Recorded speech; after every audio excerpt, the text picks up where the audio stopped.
धूप की सुनहरी किरणें गांव की पगडंडियों पर बिखरी थी। मीरा और गोलू अपने छोटे से स्कूल के रास्ते पर थे। तभी खेतों के पार धुंधली सी रेखा में कांच सा चमकता एक जंगल दिखा। यह वही जंगल था जिसके बारे में दादी अक्सर कहानियां सुनाती थीं, जहां एक मायावी पेड़ हर 100 बरस में एक इच्छा पूरी करता है, मगर गलत मन से मांगी इच्छा पूरे गांव पर मुसीबत बन जाती है। गोलू आंखें चमकाते बोला, मीरा, अगर हमें वो पेड़ मिल गया ना तो मैं रोज रोज होमवर्क गायब कर दूं। मीरा हंसकर बोली, पेड़ जादुई है, बेवकूफ नहीं। सही काम के लिए जादू मिलता है। गोलू बोला, तो फिर चल आज स्कूल के बाद जंगल तक झांक आते हैं। मीरा बोली, हाँ लेकिन सावधानी से और दादी से इजाजत लेकर चलते हैं।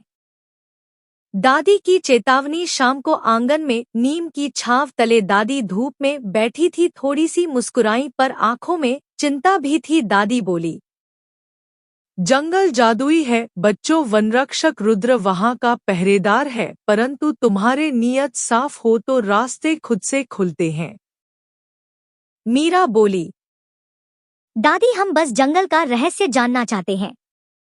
दादी बोली, धीमे स्वर में, याद रखना मायावी पेड़ इच्छा तो पूरी करता है पर पहले एक सवाल पूछता है, तुम्हारी इच्छा सबकी भलाई है या अकेले की? गोलू बोला, सिर खुजाते हुए सवाल जवाब भी। दादी हंसकर बोली, यही तो असली जादू की परीक्षा है। जंगल की दहलीज। अगली सुबह दोनों बच्चे रास्ता पकड़कर जंगल पहुंचे। हवा में बेलों की मीठी खुशबू थी और पत्तों पर रोशनी ऐसे नाच रही थी जैसे हजारों जुगनू एक साथ झिलमिला उठे हों। झाड़ियों में से पिप्पू गिलहरी उछलकर सामने आया, मुंह में छोटा सा अखरोट और आंखों में शरारत। पिप्पू बोला, ठहरिए ठहरिए, जंगल का टोल एक मुस्कान और एक नेक काम का वादा है। गोलू मुस्कुराकर बोला, टोल पूरा नेक काम की बात करेंगे, बाद में कर लेंगे। मीरा बोली, मीरा बोली, अभी से करेंगे, किसी की मदद मिले तो करेंगे, पक्का वादा। पिप्पू खुश होकर बोला, मंजूर है, मेरे पीछे आइए। वनरक्षक से मुलाकात। थोड़ा अंदर बढ़ते ही बेलों से बना हरा सा दरवाजा खुला और वनरक्षक रुद्र दिखाई दिए, कंधों तक पत्तों की चादर, हाथ में लकड़ी की छड़ी और माथे पर पत्तियों का मुकुट। मायावी पेड़ बोला, गूंजती शांत आवाज, स्वागत है साहसी यात्रियों। इच्छा मांगने से पहले मेरा सवाल, तुम्हारी इच्छा सबकी भलाई है या अकेले की? मीरा बोली, हम चाहते हैं कि जंगल और हमारा गांव एक दूजे के दोस्त बने, कोई भूखा न रहे और बच्चे प्रकृति से सीखें कुछ नया। मायावी पेड़ हंसकर बोला, आसान काम मेहनत से होते हैं, जादू से नहीं।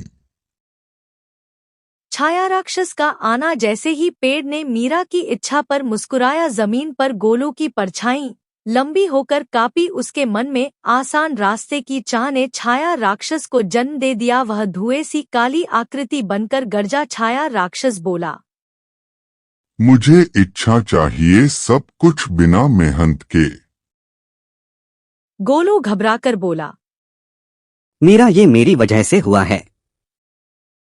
मायावी पेड़ बोला, परछाई को मिटाने का एक ही उपाय, सच स्वीकारो और साझा करो। मीरा बोली, गोलू साथ में बोलो। गोलू हिम्मत बटोरकर बोला, मैं मानता हूँ मैंने आसान रास्ता चाहा, लेकिन अब मैं मेहनत से सीखना चाहता हूँ अपने दोस्तों के साथ। पेड़ की पत्तियां तेजी से झंझनाई। मीरा ने अपना पानी और पिप्पू का अखरोट राक्षस के सामने रख दिया। साझा करने का प्रतीक रोशनी का गोला दोनों बच्चों को घेरता है। छाया राक्षस सिकुड़कर गोलू की परछाई में समा गया और फिर धप्प गायब हो गई। जंगल हल्की बारिश सा चमकने लगा। पेड़ से एक रजतफल टपका।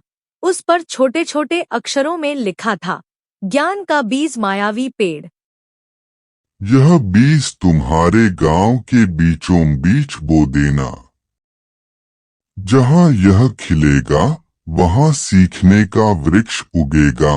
किताबें फलेंगी, कहानियां पत्तों में लिखी मिलेंगी और हर बच्चा प्रकृति से सीख पाएगा।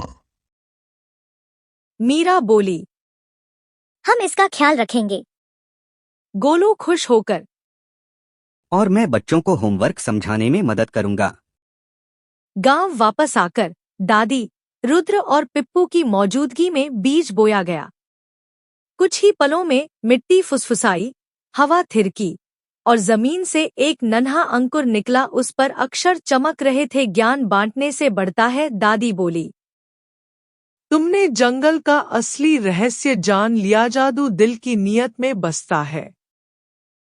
रुद्र बोले, अब से जंगल और गांव एक दूसरे के रक्षक हैं। पिप्पू छाती फुलाकर बोला, और मैं लाइब्रेरी का चीफ नटगार्ड हूँ। दिन बीतते गए। बच्चे पेड़ के नीचे बैठकर पढ़ते, कहानियां लिखते और जंगल में कचरा न फैलाकर उसकी रक्षा करते। जब जब कोई लालच से डिगता, सीखने का वृक्ष पत्तों की धीमी छन छन से उन्हें सच की राह पर लौटा देता। और मायावी पेड़ वह अब भी वही है, जंगल के दिल में, हर उस बच्चे का इंतजार करता जो सुनना, साझा करना और सच बोलना जानता है। सीख मोरल, सही नियत से मांगी गई इच्छाएं सबका भला करती हैं। सुनना, साझा करना और सच बोलना, यही असली जादू है। प्रकृति की रक्षा करना अपने भविष्य की रक्षा करना है।